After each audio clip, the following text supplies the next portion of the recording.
Depuis un certain temps, une théorie circule sur Internet. Théorie obscure et qui fait vraiment froid dans le dos.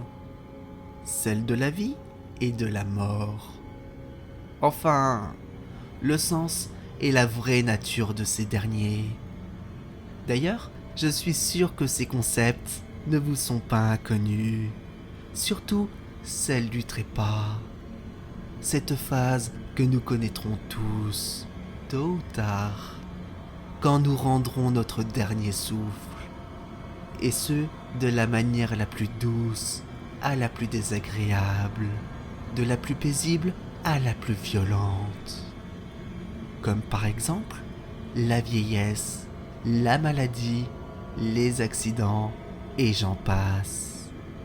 Mais tout cela, comme je vous l'ai dit, nous le saurons quand la grande faucheuse viendra pour nous. Ça, c'est une réalité qui est malheureusement indéniable.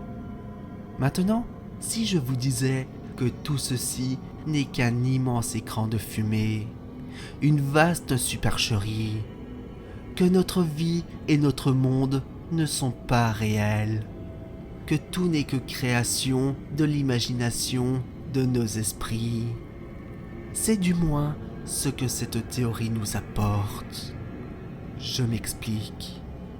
Quand au moment de notre mort, notre esprit est enveloppé dans un voile noir, qui n'est autre qu'un vide absolu et abyssal.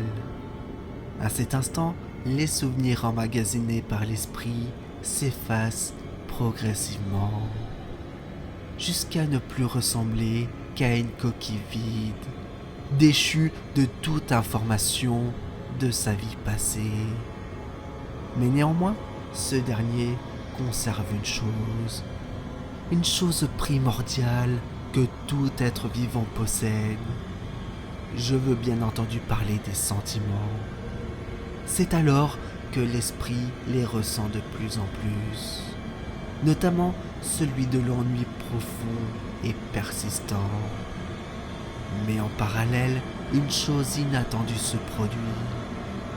En puisant le peu d'énergie qui lui reste, l'esprit se sert de son plus grand pouvoir, l'imagination, afin de combler peu à peu le néant en créant un monde nouveau.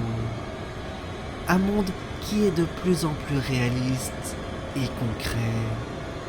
Ainsi, l'esprit peut à nouveau renaître dans cet univers, le sien, le mien, le vôtre, et pour au final mourir et recréer un monde différent.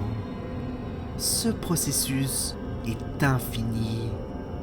Maintenant, je me pose la question sur le nombre de mondes dans lesquels nous avons pu vivre et comment était le tout premier. Et en même temps, une autre interrogation existentielle me traverse la tête, que je me dois de vous poser. Sommes-nous morts ou vivants dans ce monde que nous avons peut-être créé ?